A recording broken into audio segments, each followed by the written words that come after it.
All right, we got some catching up to do, so let's not waste any time. For those of you, this is your first time here, welcome on in. I'm Redskins Fans Unite, and yeah, great to meet you, and I look forward to seeing you guys around in future videos to come. Great. So now that that's out of the way, let's talk some off-season. Carson Wentz, obviously the big story for Washington, and man, what do I say? Good move, I think. I don't think it's a great move, but, how much were we really going to get out of this year's draft class? Let's be real. But not focusing on that, we're focusing on the guy at hand, Wentz.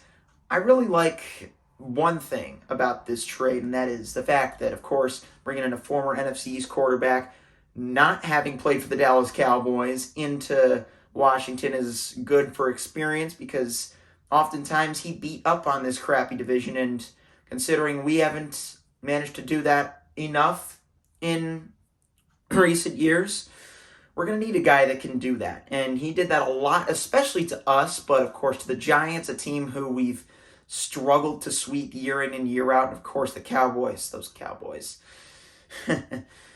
I know there were people in the past, I know last year I made a video about Dak Prescott and people being upset that we didn't pursue him, or I don't know.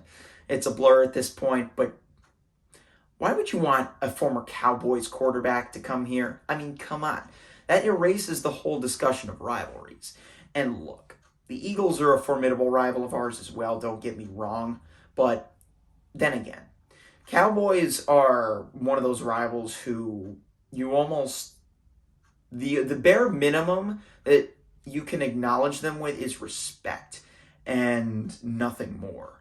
Like Charles Mann said, I've mentioned this quote, I believe at least once on my channel, but when you sign a contract with Washington, you sign a contract to hate the Cowboys. He didn't say the Eagles or the Giants. He didn't say the rest of the NFC East. Of course, he didn't say the Arizona Cardinals back when they were still in the division. He said the Cowboys. And last I checked, Carson Wentz has not played for the Cowboys, so he is exempt from that hate group, or whatever you want to call it, the victim circle. Anyways, that's not important. What's important is that Wentz provides a lot of heart to this team too, because when you look at the way he performed against us in his time in Philly, there were two notable games that I want to mention. There was 2017 on Monday Night Football down in Philly where he had that remarkable play where he was surrounded by both Washington and Philly linemen, and he still managed to get out of the sack on 3rd and long and run for a first down, and the Redskins just couldn't get any momentum back from there. And that's just what Wentz did to us so many times, and it was so frustrating. Like, I legitimately like Wentz as a player, but to see him do that to us, I was just like, why am I still watching this? Like, come on, guys.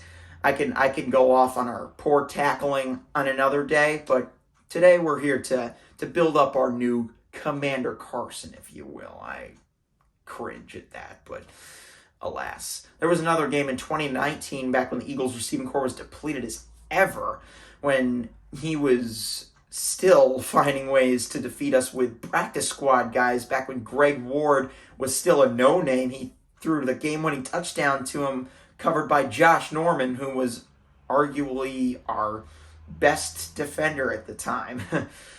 Gosh, how things have changed. Dwayne Haskins actually had a really good game for the Skins on the other side and just couldn't do enough on defense.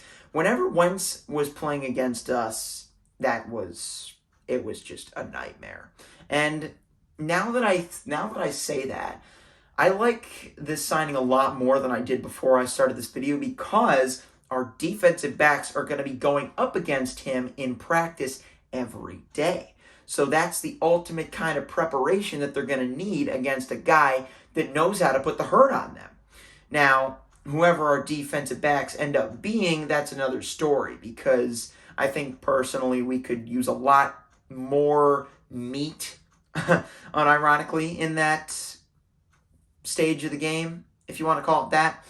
But Carson Wentz, good signing. I'll give him a B, because we don't really know what Wentz we're going to get. We don't know if we're going to get the Wentz that played heroics against us, or the Wentz that choked the gimme playoff berth against Jacksonville the team that has locked up the number 1 overall pick in the draft couldn't even beat them with the best running back in the league, Jonathan Taylor, by his side.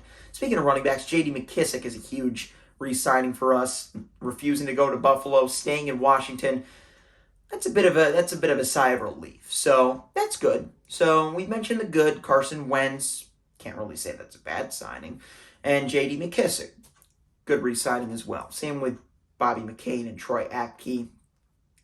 Those are moves that you can't really diss on. But now let's kind of acknowledge the fact that not all of this offseason has been good. In fact, I would argue it's been overall lazy by Washington because we've let Tim Settle, Matt Ioannidis, Brandon Scherff, and Eric Flowers all go. Now, Eric Flowers, probably the least notable of those names on the offensive line. He was inconsistent at best. We replaced him with Andrew Norwell from Jacksonville, so that's good, I guess. But when you consider we lost Brandon Scherff, our best offensive lineman, that's really raising a little bit of doubt as to what Carson Wentz is going to be able to work with under this offensive line, because he gets into trouble a lot, and we don't want that no matter who's behind center for Washington. So brace yourselves, because if we don't emphasize offensive line in the draft, it could be a very long year for number 11. That's right, he's changing his number. Wentz is going back to his traditional Don. Anyways, so we lose Scherff, we lose Flowers. Into the defensive line, the guys who I mentioned, Settle and Ioannidis, that's some key depth that we're losing. And we still got John Allen, we still got Montez Sweat, we still have Chase Young coming back from that ACL tear. But then again, what are they going to do when they get tired? That's the thing that you have to consider when you realize that they're not going to have as much depth backing them up. Now, as I say that, I forget that we're a 4-3 defense now, and Matt Ioannidis is also a starter. Well, essentially, Deron Payne was a starting D-tackle, and Matt Ioannidis was more of a rotational guy. But still, he would be a great utility pass rusher whenever we needed somebody to be fresh and get in and get a clutch third down sack. And now not having that, we're going to need to find someone in the draft, both, of course, on the offensive line and the defensive line. And not to mention, we still have yet to get Terry McLaurin a solid number 2 option. We don't know if De'Ami Brown's going to pan out. We don't know if we're going to get Cam Sims back. But those guys have yet to prove that they're consistent week in and week out performers. So where are we going to go there? We need offensive line, we need defensive line depth, and we need receiver depth in the draft. Of course, we've got a lot of receiver depth, but I think it's more about getting a superstar receiver, because we still have our first overall number 11 pick in the draft.